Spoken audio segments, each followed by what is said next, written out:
जय जिनेंद्र, जय माता दी। दोस्तों कैसे हो आप सब लोग। उम्मीद करता हूँ आप लोग ठीक होंगे। आपका स्वागत है फिर से एक नई वीडियो में। आज मैं आपको भारत के सबसे पवित्र और प्रसिद्ध तीर्थ स्थलों में से एक श्री माता वैष्णो देवी मंदिर की पूरी यात्रा कराने वाला हूँ। यह स्थान सिर्फ एक मंदिर नहीं बल्कि श्रद्धा, विश्वास, आस्था और शक्ति का प्रतीक माना जाता है। यहाँ हर साल करोड़ों श्रद्धालु माता के दर्शन के लिए आते हैं। यह मंदिर जम्मू कश्मीर राज्य के जम्मू जिले में स्थित है और कटरा से लगभग 13 किलोमीटर की पहाड़ी यात्रा तय करने के बाद माता के दर्शन होते हैं। दोस्तों, माता वैष्णो देवी को त्रिकुटा देवी भी कहा जाता है। ऐसा माना जाता है कि माता वैष्णो देवी महालक्ष्मी, महाकाली और महासरस्वती इन तीन शक्तियों का संयुक्त रूप है। यह मंदिर शक्ति पीठों में नहीं आता, लेकिन इसकी मान्यता किसी शक्ति पीठ से कम नहीं है। लोगों की मान्यता है कि जो सच्चे मन से माता को पुकारता है, माता उसे खाली हाथ कभी नहीं लौटाती। कहा जाता है कि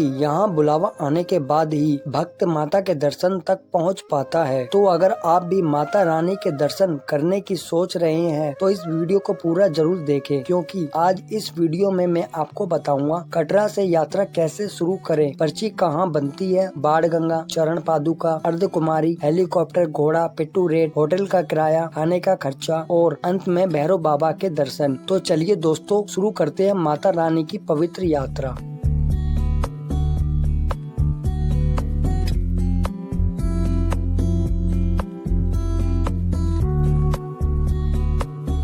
दोस्तों, माता वैष्णो देवी की यात्रा की शुरुआत होती है कटरा से। कटरा एक छोटा सा लेकिन बहुत ही सुंदर शहर है। यहाँ railway station, bus stand, hotel, धर्मशाला, मेडिकल सुविधा सब उपलब्ध है। कटरा में सबसे पहले श्रद्धालु यात्रा पर्ची बनवाते हैं, जो पूरी तरह निःशुल्क होती है। यात्रा शुरू होते ही चारों तरफ आवाजें आती हैं, जय माता दी, जय माता दी। यह जयकारा मन को अलग ही ऊर्जा देता है। यात्रा मार्ग बहुत साफ सुथरा और सुरक्षित है। जो लोग पैदल नहीं चल सकते उनके लिए घोड़ा, पालकी, पिट्टू और बैटरी कार की सुविधा उपलब्ध है। करीब 6 किलोमीटर चलने के बाद आती है अर्धकुमारी गुफा। मान्यता है कि माता ने इसी गुफा में 9 महीने तक तपस्या की थी। यह गुफा बहुत ही संकरीय है और श्रद्धालु लाइन में होकर झुककर अंदर से गुजरते हैं। यह अनुभव बहुत ही अद्भुत होता है। अब हम बात करेंगे सांझी छत की। आगे चलकर आता है सांझी छत। यहाँ से पूरे पहाड़ और घाटियाँ दिखाई देती है। साफ मौसम, यह दृश्य बहुत ही सुंदर लगता है। इसके बाद हिमकोटी आता है, जहां माता की सुंदर मूर्तियां और जल प्राप्त देखने को मिलता है।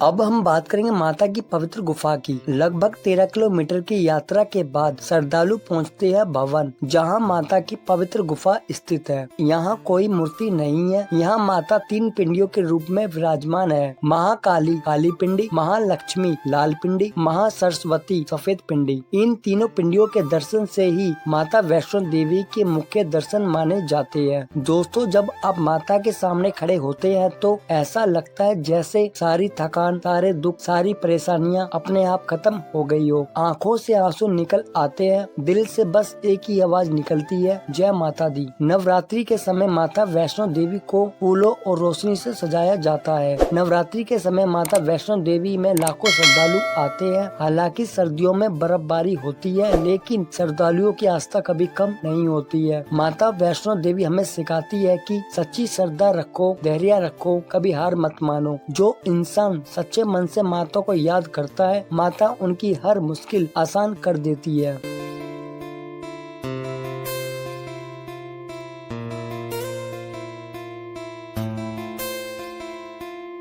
आप जो सामने देख रहे हैं ये अर्धकुमारी है, माता वैष्णो देवी यात्रा के उस पवित्र स्थान की, जिसे अर्धकुमारी या गर्भजून गुफा कहा जाता है। यह पवित्र गुफा वैष्णो देवी मंदिर के रास्ते में लगभग आधी दूरी पर स्थित है, इसलिए इसे अर्धकुमारी कहा जाता है। मान्यता है कि माता वैष्णो देवी ने भैरवनाथ से बचने के लिए इसी गुफा में 9 महीने तपस्या की थी। यह गुफा बहुत ही संकरीय है। श्रद्धालु लेटकर या झुककर इसके अंदर से गुजरते हैं। ऐसा माना जाता है कि जो भक्त सच्चे मन से इस गुफा से निकलता है, उसके जीवन के कष्ट दूर हो जाते हैं। ये स्थान हमें धैर्य, श्रद्धा और विश्वास का संदेश देता है। माता का आशीर्वाद पाने के लिए यहाँ हजारों भक्त हर दिन आते हैं। अगर आप भी कटरा जाएं तो अर्धकुमारी के दर्शन अवश्य करें।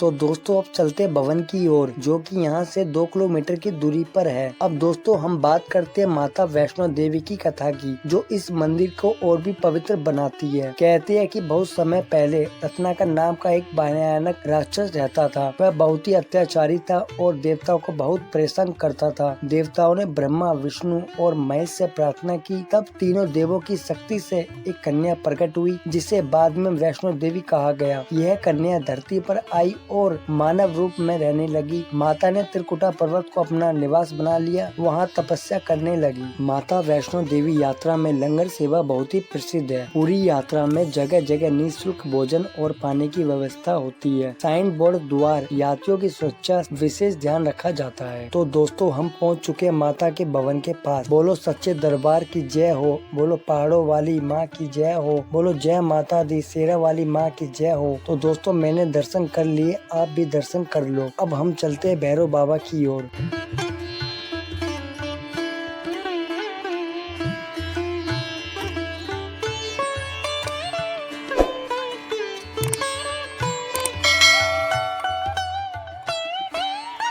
अब हम बात करेंगे माता वैष्णो देवी और भैरवनाथ की कहानी। जब माता वैष्णो देवी त्रिकुटा पर्वत की गुफा में तपस्या कर रही थी, तभी तांत्रिक भैरवनाथ उनकी शक्ति से आकर्षित होकर उनके पीछे लग गया। माता ने उसे कई बार समझाया, लेकिन वह नहीं माना। माता आगे बढ़ती रही और अंत में पवित्र गुफा में पहुंची। जब भैरवनाथ ने उनको पकड़ने की कोशिश की, तब माता ने अपना महाकाली रूप धारण किया और उसका वध कर दिया। मरते समय भैरवनाथ को अपनी गलती का एहसास हुआ। उसने माता से क्षमा मांगी। माता दयालु थी, उन्होंने उसे माफ कर दिया और आशीर्वाद दिया कि जो भी भक्त मेरे दर्शन करेगा, वह तुम्हारे दर्शन किए बिना की अधूरी यात्रा अधूरी मानी जाएगी। तभी से माता के भवन के बाद भक्त ऊपर पहाड़ी पर स्थित भैरवनाथ मंदिर में दर्शन करने जाते हैं और आज भी गूंजता वही जयकारा, जय माता दी, जय भैरव बाबा की जय हो। तो दोस्तों ये थी माँ वैष्णो देवी की पवित्र यात्रा। दोस्तों माता वैष्णो देवी की यात्रा हर भक्त के जीवन की सबसे पवित्र यात्राओं में से एक होती है। जो भी भक्त एक बार माता के दरबार में आता है, वह बार बार आने की इच्छा करता है। उम्मीद करता हूँ आपको यह वीडियो अच्छी लगी होगी।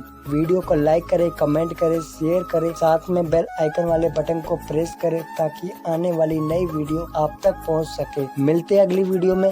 जय जिनेंद्र, जय माता दी दोस्तों।